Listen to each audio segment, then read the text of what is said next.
할렐루야. 한 주간 평안했습니까? 여러분, 오늘 이 본문에 보면은 90세쯤 되는 다니엘이 미래에 되어질 일에 대해서 하나님의 계시를 받은 내용이 나옵니다. 10장 1절에 4절을 한번 읽어보실까요? 바사왕 고레스 제3년의 한 일이 벨드사살이라 이름한 다니엘에게 나타나는데 그 일이 참되니 큰 전쟁에 관한 것이라. 다니엘이 그 일을 분명히 알았고 그 환상을 깨달으니라. 그때 나 다니엘이 세 일의 동안을 슬퍼하며 세 일에가 차이까지 좋은 떡을 먹지 아니하며 고기와 포도주를 입에 대지 아니하며 또 기름 바르지 아니하니라. 첫째 달 24일에 내가 hit대겔이라고 하는 큰 강가에 있었다. 우리 역사적으로 보면은 이제 다니엘은 주전 600년경의 사람입니다. 주전 586년에 느부갓네살에서 예루살렘이 완전히 초토화가 되고 무너져 버렸습니다. 그래서 다 쓸만한 사람은 다 바벨론을 끌고 가버렸습니다. 다니엘이 이때 끌려갔습니다. 주전 600년경에. 그때 이제 11, 30살 됐겠죠. 그렇게 대단했던 바벨론의 제국이 무너져 버렸어요. 그 파사 제국이, 페르시아라고 하는 제국이 주전 538년에 고레스라고 하는 사람에 의해서 바벨론이 무너지고 새로운 제국이 탄생이 됐습니다. 페르시아 제국이 어느 정도까지 컸냐 하면 고레스라고 하는 사람이 180도를 다스렸다고 그랬습니다.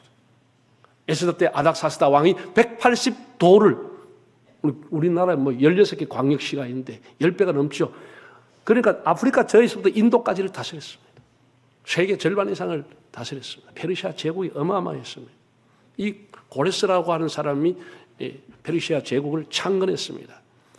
주전 538년입니다. 그리고 그 다음 해에 이스라엘 70년 포로 생활하는 사람을 귀환해도 좋다고 하는 귀환령을 내렸어. 스룹바벨과 많은 사람들이 예루살렘으로 돌아와 성전을 짓게 됩니다. 그 귀환령이 있고 2년 후에 오늘 다니엘이 하나님의 환상을 보게 됩니다. 주전 535년이죠. 바벨론의 이름은 벨드사살, 히브리 이름은 다니엘이라고 하는 사람에게 하나님의 계시가 왔습니다. 오늘 성경 보면 헷갈리는 부분이 그가라고 하는 단어가 나오는데 그가라고 하는 것을 두 사람을 지칭하고 있습니다. 한 사람은 메시아, 예수 그리스도를 가리키는 단어고 또 하나의 그가라고 하는 것은 천사장 가브리엘을 가리키는 단어입니다.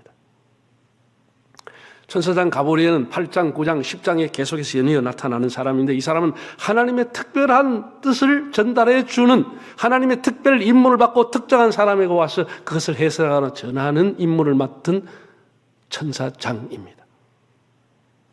신학에도 보면 가브리엘이 나타나요. 누가 보면 1장에 보면 사가랴에게 나타났어. 사가랴에게 뭐라고 했죠? 네가 장차 아들을 낳을 것이다. 그 이름을 요한이라고 하라. 이름까지 전해주었습니다. 그때 나타난 사람이 가브리엘 천사입니다. 또 한 번 나타납니다. 나사렛에 살고 있는 마리아를 찾아와서 뭐라고 하지요? 은총을 받은 자여 평안할지어다 라면서 처녀의 몸으로 잉태했다고 하는 것, 성령이 함께했다고 하는 것을 알려준 사람도 천사장 가브리엘입니다. 하나님의 뜻을 전하는 사람입니다.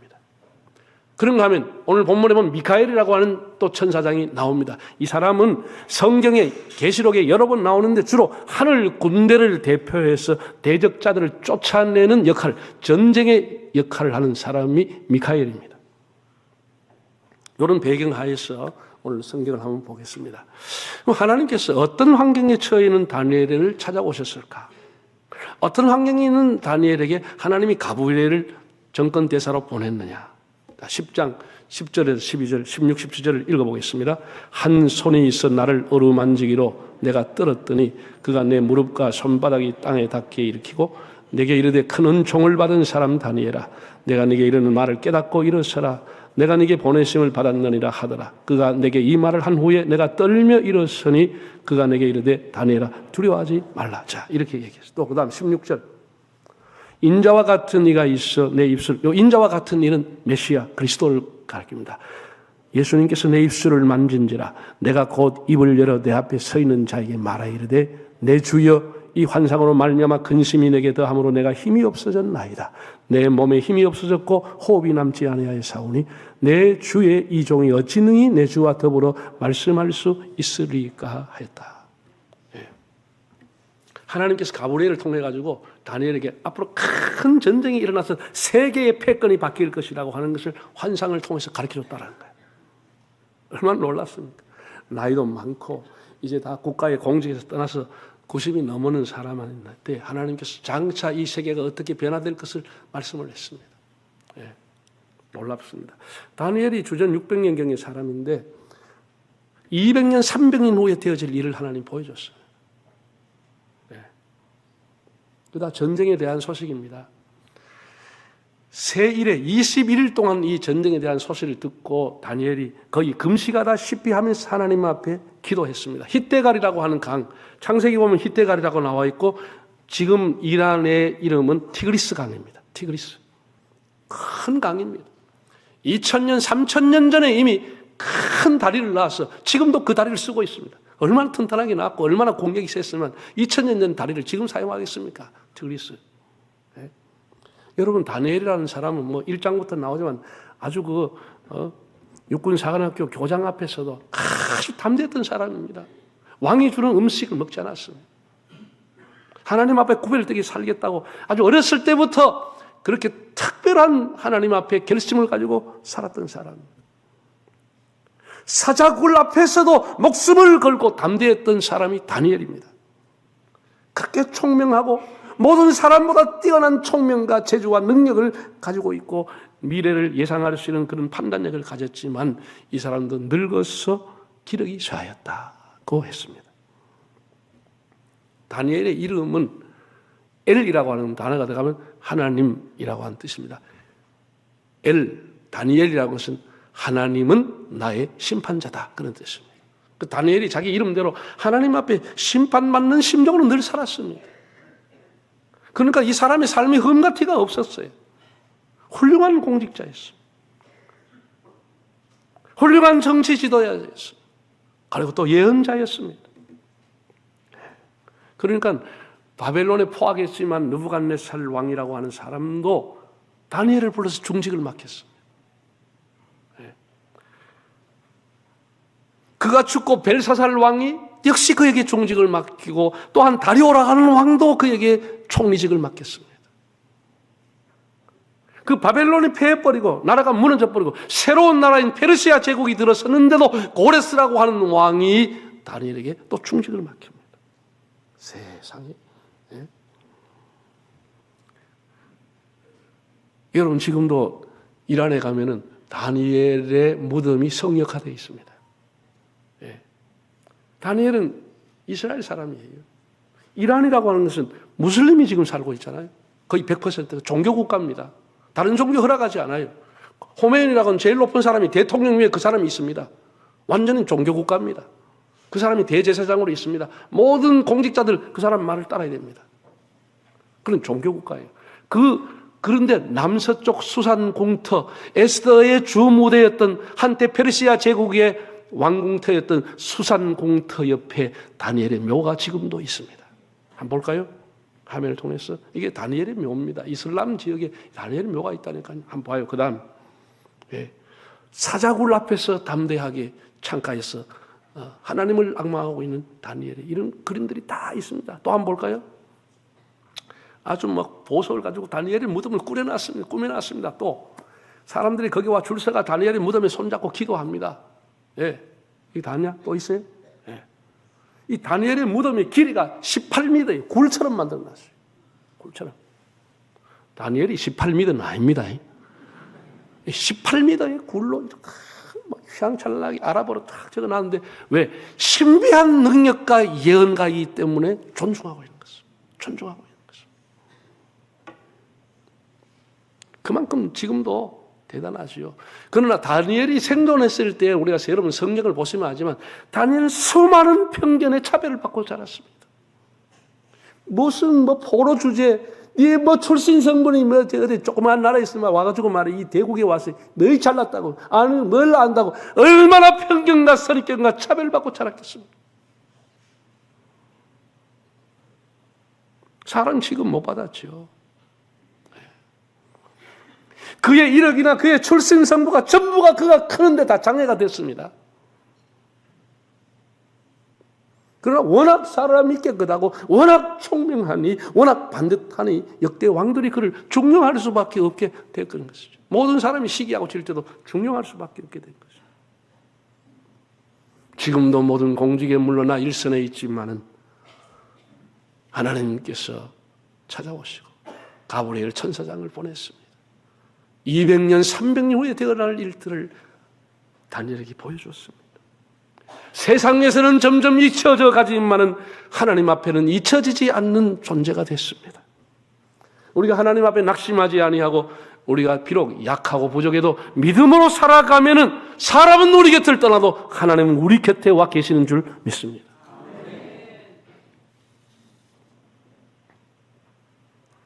연약할 때, 노쇠할 때, 그런 환경에 있을 때 하나님 그를 찾아왔습니다.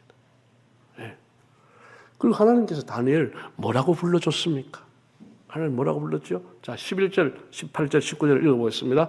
내게 이르되 큰 총을 받은 사람 다니엘아, 내가 네게 이르는 말을 깨닫고 일어서라. 내가 네게 보내심을 받았느니라 하더라. 그가 내게 이 말을 한 후에 내가 떨며 일어서니 또 사람의 모양 같은 것 하나가 나를 만지며 나를 강건하게 하여 이르되 큰 총을 받은 사람이여 두려워하지 말라. 평안하라. 강건하라. 강건하라고 했다라는 것이죠. 큰 은총을 받은 사람 다니엘아. 히브리어를 보면은 햄다 이시 다니엘이라는 단어가 되어 있습니다. 이시라고 하는 사람이고 햄다라고 하는 단어는 헤메드라고 하는 단어에서 유래한 것인데 동사입니다. 기뻐하다, 사모하다, 좋아하다, 보배롭다, 아름답다 그런 뜻을 갖고 있습니다. 하나님께서 다니엘을 그렇게 보고 있다는 것이죠. 그 쇠약하고 노쇠한 다니엘을 보고 하나님께서 뭐라고 했느냐? 내가 너를 보배롭게 여긴다. 내가 너를 소중하게 여긴다. 내가 너를 아름답게 여긴다. 하나님 그렇게 다니엘에 오셔서 말씀해 주었어요. 다니엘을 시기한 사람들은 다니엘을 시기의 대상으로, 질투의 대상으로, 제거의 대상으로 눈에 가시처럼 보았지만 하나님께서는 다니엘을 나의 사랑하는 보배로운 자야. 햄다이시 다니엘, 나의 사랑스러운 자야. 하나님 이렇게 불렀다는 거야. 여러분들이 살아가면서 세상 사람들을 본 기준엔 별 볼 일 없고 모든 것이 약하지만 하나님 보실 때 끝까지 우리가 믿음을 지켜 경건하게 삶으로 다니엘과 같이 하나님께서 보배로운 자녀야, 사랑스러운 자녀야 그렇게 부를 수 있기를 바랍니다. 너는 보배롭고 존귀한 주님의 자녀라. 꼭 찬송 그대로. 오늘 성경에 많은 하나님이 다니엘을 불러주는 것처럼 햄다이시 다니엘, 보배로운 다니엘아. 이걸 우리말로 쉽게 번역한 것이 큰 은총을 받은 사람이여 라고 한 것입니다. 은총이라고 하는 것을 한자로 보면은 은혜 은자, 사랑할 총자입니다. 총애, 특별한 사랑, 은혜를 받는 사람을 은총을 받았다, 총애를 받고 있다, 우리가 그렇죠. 은총이라고 하는 것은 우리가 받고 싶다고 받아지는 게 아닙니다. 그건 하나님이 위로부터 우리에게 주셔야 되는 겁니다. 은혜는 자격이 없는 자에게 하나님이 주시는 것이 은혜인 것입니다. 은혜인 거예요. 성경에 우리 보면 은총을 받은 자라고 불렸던 사람이 몇 사람 있어요? 다 믿음의 사람들입니다. 모세도 하나님의 은총을 받은 자로 기록되어 있습니다. 사무엘이라고 하는 사람은 사무엘상을 읽어보면 어릴 때부터 점점 자라며 하나님의 은총이 그와 함께했다. 하나님의 은총을 받은 사람입니다. 다윗에게 하나님 뭐라고 계약했지요? 뭐라고 약속했지요? 내가 너에게서 은총을 빼앗아가지 아니하리라. 은총을 빼앗아가지 않겠다고 했습니다. 얼마나 귀하면 하나님 그렇게 말씀했겠습니까? 하나님이 솔로몬에게 이렇게 말했습니다. 내가 네 아비 다윗을 인하여 너에게 은총을 베풀리라. 얼마나 다윗이 귀하면 그 솔로몬에게 하나님이 나타나셔서 내가 네 아비 다윗을 때문에 내가 너에게 은총을 베풀어 주리라. 하나님 이렇게 얘기했다고. 여러분 하나님 앞에 바르게 살고 믿음으로 살면 여러분 자녀에게 은총이 임하게 될 줄로 믿습니다.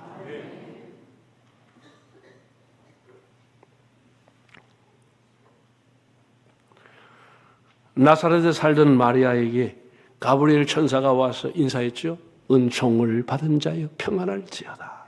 은총을 받으니까 성모가 되는 거 아니겠습니까?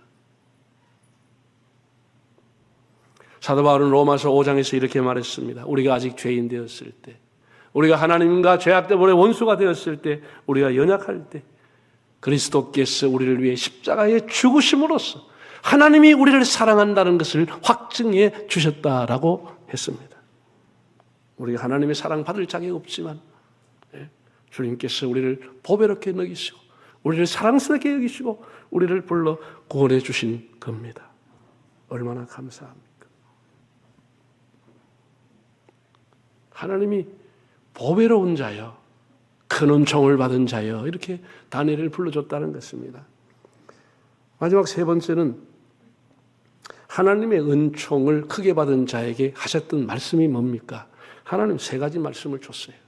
19절 한번 읽어보실까요? 이르되 큰 은총을 받은 사람이여 뭐 하지 말라? 두려워하지 말라. 또 평안하라. 강건하라. 강건하라. 그가 이같이 내게 말하며 내가 곧 힘이 나서 이르되 내 주께서 나를 강건하게 하셨사오니 말씀하옵소서. 네. 하나님 얼마나 다니엘을 사랑했는지 다니엘에게 이렇게 말했다는 거예요. 두려워하지 말아라. 네. 왜 그랬을까요?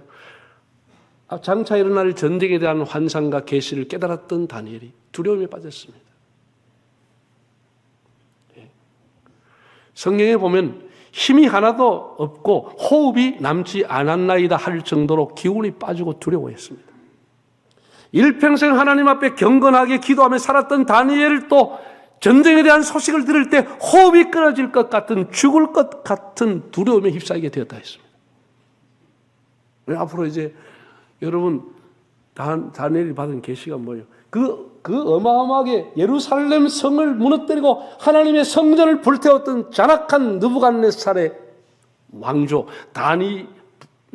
바벨로니아가 다 무너졌습니다.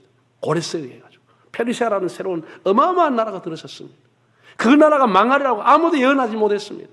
근데 하나님께서 다니엘에게 헬라라고 하는 나라가 일어날 것이다. 그리스라고 하는 나라가 앞으로 일어나서 이 페르시아를 무너뜨릴 것이다. 헬라의 시대가 올 것을 하나님이 수백 년 전에 다니엘에게 알려준 것이에요. 그러니 이 전쟁의 소식을 듣고 다니엘이 두려워 떨었다는 거예요. 왜? 전쟁이 사람을 그냥 둬요? 다시 예루살렘에 돌아가서 성전을 짓고 있던 그들에게 전쟁이 임했을 때 그 예루살렘 성이 다시 무너지게 될 것이고 수많은 사람이 죽거나 포로로 잡혀가고 또다시 종교적인 핍박을 받을 걸 생각할 때 자기들의 후손을 생각하면서 다니엘이 두려워했다는 것이죠. 여러분 만약 여러분 중에 6.25를 경험해서 그냥 1.4.5때 때 보따리 하나 주고 그냥 콧물 찔찔 흘리며 도망갔던 사람이 다시 그 전쟁이 온다고 하면 여러분 얼마나 두려워하겠습니까? 얼마나 두려워하겠어요. 다니엘이 음식을 못 먹고 두려워하고 있었어요. 지금 여러분 전쟁 한번 보세요. 우크라이나 한번 보세요. 팔레스타인 한번 보세요. 전쟁이라고 하는 것은 자비가 없습니다. 그냥 잔인하게 무자비하게 죽여야 사는 겁니다. 이게 전쟁입니다. 군인만 죽여요? 그렇지 않아요. 국제법이 있어도 소용없어요. 닥친 대로 죽이는 거예요. 그리고 이 세상에 사람들이 지는 죄 중에 제일 큰 죄가 전쟁이라는 죄예요. 무고한 생명을 죽이는 것은. 삶의 터전이 한순간에 그냥 다 일타가 날아가는 겁니다. 이런 것을 생각하면서 다니엘이 하나님 앞에 두려워하며 눈물을 흘렸다는 것이에요. 티그리스 강변에서 눈물 흘리고 있었습니다. 하나님께서 그에게 오셔서 하셨던 말씀은 두려워하지 말아라. 두려워하지 말아라. 여러분 우리가 세상 살아가면서 얼마나 힘든 일이 많습니까? 예. 코로나 끝나고 난 뒤에 뭘 회복될 줄 알았는데 경제가 회복이 안 돼요. 다 사람들이 두려워하고 있는 거예요. 내 노후와 내 미래는 어떻게 될까? 연금은 제대로 나올까? 국가 연금조차도 개혁한다고 이게 다 못 받는다 하니 다 두려워하지요. 여러분, 오늘 이 어려운 환난에 대해 살아가는 우리들에게 주님이 주시는 말씀은 다니엘과 같습니다. 두려워하지 마시기 바랍니다. 두려워하지 말아라. 두 번째 하나님 주시는 말씀은 뭐라고요? 평안하라고 그랬습니다. 평안하라고 그랬습니다. 디그리스 강변에서 나라와 민족을 위해 기도하던 다니엘에게 하나님 평안하라고 했습니다. 그 엄청난 전쟁의 소리, 군대가 부딪히는 창검의 소리, 말이 달리는 소리, 그냥 여기서 뿔이 나와서 뿔이 서로 부딪히는 소리, 장군과 장군이 싸우는 소리, 다 평안을 깨는 소리입니다. 평안을 깨는. 그 다니엘서를 보면 큰 뿔이 일어난다고 그랬어요. 큰 뿔이 나와 싸우고, 작은 뿔 4개가 나와 또 싸우고, 헬라 이후에 알렉산더가 죽고 난 후에 4명의 장수에서 나라가 4조각이 나는 것을 다 다니엘은 다 보게 된 거예요.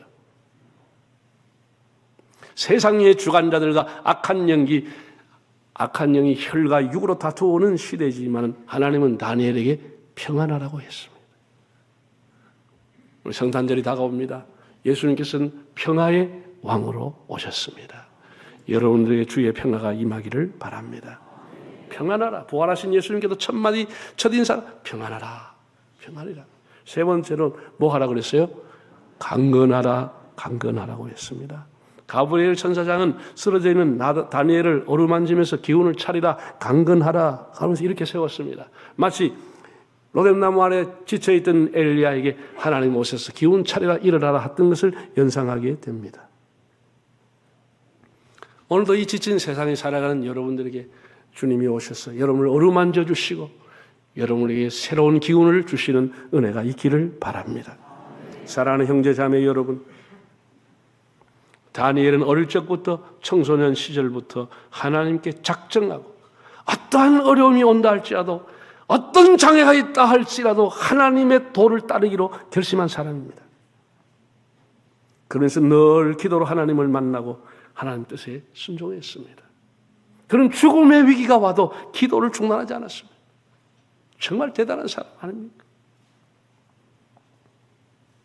그는 포로로 끌려왔고 그의 출신 성분 때문에 온갖 편익견과 선입견과 편견과 차별 속에 견제와 시기 속에 살았지만 끝내 믿음의 거장이 되고 믿음의 모델이 된 사람입니다. 그 이유가 뭘까요? 다니엘이 똑똑했어? No. 하나님의 은총의 위로부터 그에게 임했기 때문입니다. 우리에게 중요한 것은 하나님의 은혜를 입는 것입니다. 우리가 하나님 앞에 기도하고 신실한 믿음 생활을 통해서 하나님의 은혜를 입게 되면은 우리 삶 역시 다니엘과 같이 하나님 끝까지 돌보아 주십니다. 하나님 그 노쇠한 다니엘을 보시면서 나의 사랑하는 종아, 나의 보배로운 사람 다니엘아, 그는 종을 받은 사람아, 이렇게 불렀다는 거 아니겠습니까? 저와 여러분 한 분 한 분이 끝까지 성실로 식물을 삼고 하나님을 신뢰하면서 앞으로 우리가 살아가는 세상 환경이 수없이 바뀌지만은 주님과 동행하면서 하나님이 위로부터 주시는 은총을 크게 받고 살아가시는 복된 삶이 되시기를 바랍니다.